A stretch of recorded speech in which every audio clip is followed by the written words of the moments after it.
예레미야 33장 14절부터 26절까지의 말씀입니다. 예레미야 33장 14절부터 26절까지의 말씀. 제가 가진 성경으로는 구약 1106쪽에 있습니다. 한 절씩 교도가요 읽도록 하겠습니다. 여호와의 말씀이니라. 보라, 내가 이스라엘 집과 유다 집에 대하여 일러준 선한 말을 성취할 날이 이르리라. 그날 그때에 내가 다윗에게서 한 공의로운 가지가 나게 하리니 그가 이 땅의 정의와 공의를 실행할 것이라. 그날에 유다가 구원을 받겠고 예루살렘이 안전히 살 것이며 이 성은 여호와는 우리의 의라는 이름을 얻으리라. 여호와께서 이와 같이 말씀하시니라. 이스라엘 집에 왕위에 앉을 사람이 다윗에게 영원히 끊어지지 아니할 것이며 내 앞에서 번제를 드리며 소제를 사르며 다른 제사를 항상 드릴 레위 사람 제사장들도 끊어지지 아니하리라 하시니라. 여호와의 말씀이 예레미야에게 임하니라. 이르시되 여호와께서 이와 같이 말씀하시니라. 너희가 능히 낮에 대한 나의 언약과 밤에 대한 나의 언약을 깨뜨려 주야로 그때를 잃게 할 수 있을진데 내 종 다윗에게 세운 나의 언약도 깨뜨려 그에게 그의 자리에 앉아 다스릴 이에 없게 할 수 있겠으며 내가 나를 섬기는 레위인 제사장에게서 세운 언약도 파할 수 있으리라. 하늘의 만상은 셀 수 없으며 바다의 모래는 측량할 수 없나니 내가 그와 같이 내 종 다윗의 자손과 나를 섬기는 레위인을 번성하게 하리라 하시니라. 여호와의 말씀이 예레미야에게 임하니라. 이르시되 이 백성이 말하기를 여호와께서 자기를 택하신 그들 중에 두 가게를 버리셨다 한 것을 내가 생각하지 아니하느냐.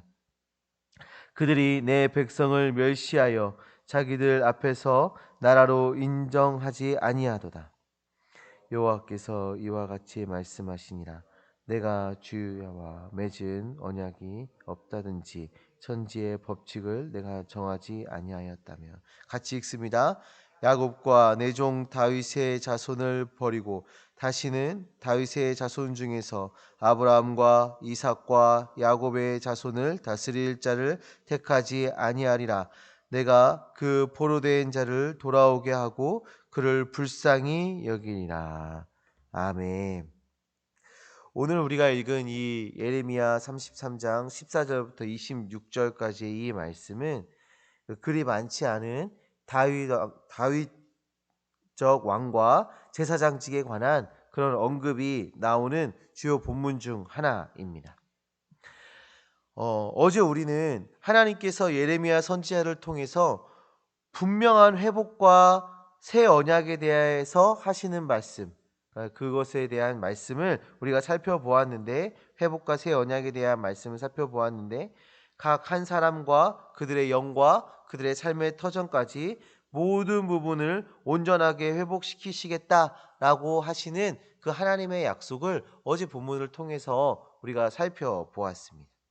그리고 오늘은 그 약속의 토대 위에 하나님 나라의 완성을 위해서 필수적인 요소, 그런 리더십의 회복을 약속하고 계시는 것을 오늘 본문을 통해서 우리가 확인할 수가 있는데요. 오늘 본문은 총 4단락으로 나눠서 볼 수가 있습니다. 그 첫 번째 단락이 14절부터 16절까지를 첫 번째 단락으로 볼 수가 있는데요. 이 단락은 사실상 그 예레미야 23장 5절에서부터 6절까지의 말씀을 반복하고 있는 말씀이에요. 하나님께서 작정하신 때에 다윗에게서 한 의로운 가지가 나게 하실 것을 약속하고 있는 것입니다. 그리고 그 왕은 이 땅에서 정의와 공의를 실현할 것이다 라고 명시해 주고 있죠. 즉 미래에 도래할 의의 왕에 대한 예언을 하고 있는 것입니다. 예레미야 23장 6절의 말씀을 보시면 이 왕을 하나님께서 우리의 구원자라 부를 것을 선포하고 계십니다. 지금 이 말씀이 누구를 예언하고 있는 말씀입니까? 바로 예수 그리스도, 우리의 구원자 되시는 예수 그리스도를 예언하는 말씀이에요. 하나님의 나라의 완성을 위해서 궁극적으로 필요한 첫 번째 요소, 그것은 바로 우리의 구원자 되시는 예수 그리스도라는 것입니다. 이 말은 무슨 말입니까? 우리에게 가장 필요한 그 첫 번째가 바로 예수 그리스도다라는 것을 지금 이 구조와 이 말씀을 통해서 우리에게 지금 전달해 주고 있는 거예요.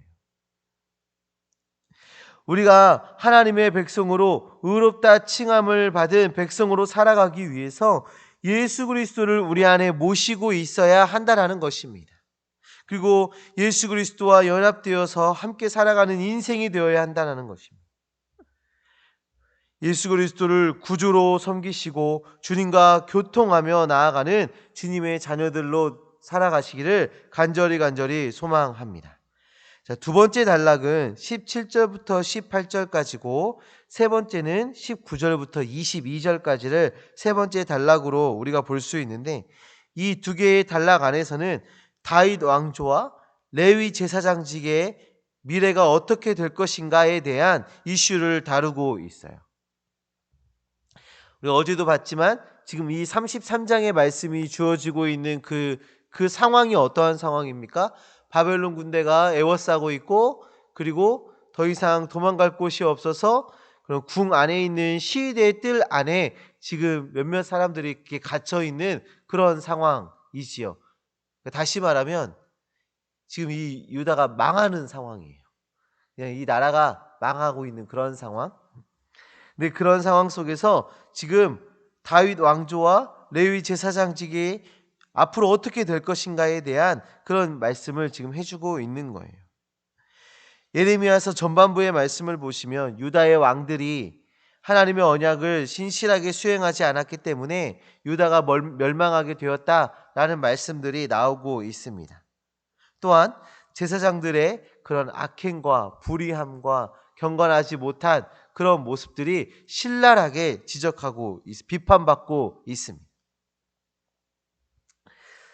그러나 이 17절과 18절의 말씀을 보시면 다윗 왕조가 끊어지지 않을 것을 약속하고 계세요. 이 나라를 다스리는 궁극적인 왕이 다윗의 씨를 통해서 오게 될 것이다 라는 것을 약속하고 계시고, 그리고 레위 사람 제사장들 역시도 끊어지지 않고 이어질 것이다 말씀하고 계십니다. 하나님께서 그렇게 행하신 이유는 하나님의 언약의 말씀 때문이에요. 하나님께서 자기 백성들과 맺으신 그 언약을 기억하시고 그 언약을 보존하시기 때문에 하나님께서 다윗 왕조를 이어가게 하시고, 그리고 레위인들이 제사장직을 계속 이어서 하게 되는 것입니다. 마지막으로 네 번째 단락은 23절부터 26절까지 말씀인데요. 24절의 말씀을 보시면 당시 사람들의 부정적인 수근거림을 우리가 볼 수가 있습니다. 사람들이 지금 뭐라고 얘기합니까?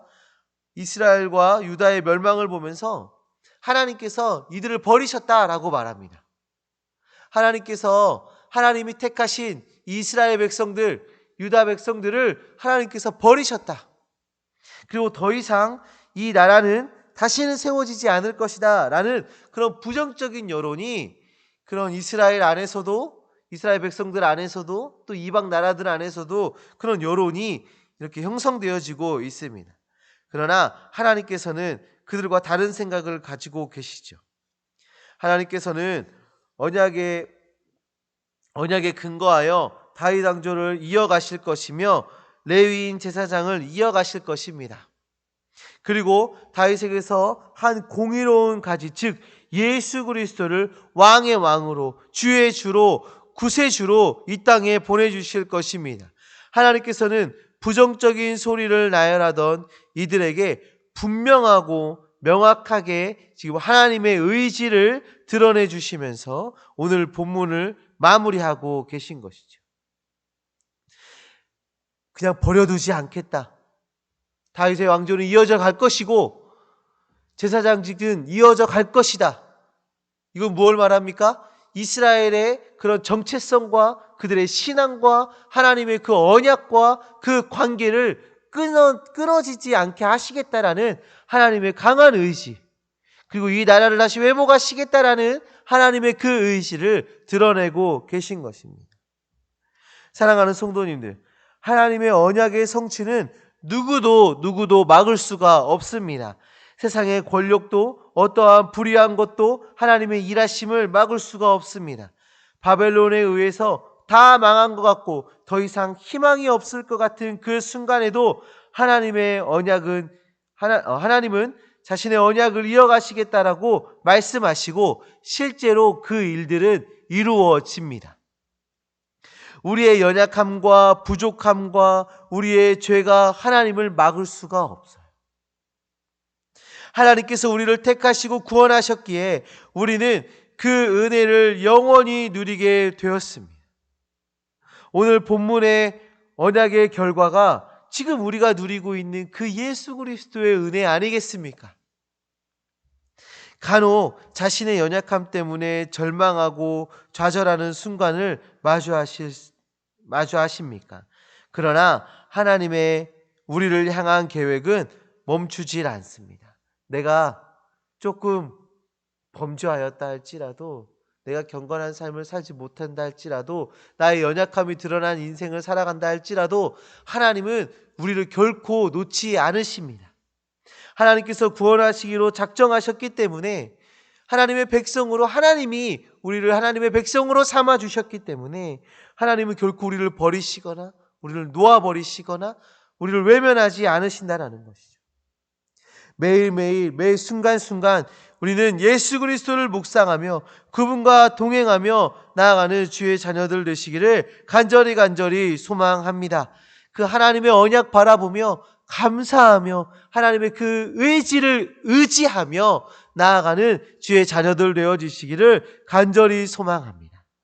우리가 연약한 부분이 드러났을 때 그것 때문에 좌절하고 하나님께서 멀어지는 것이 아니라 그때 회개하고 여전히 우리를 붙잡고 계시는 그 하나님 앞으로 더욱더 가까이 나아가시는 주님의 자녀들 되어주시기를 간절히 소망합니다.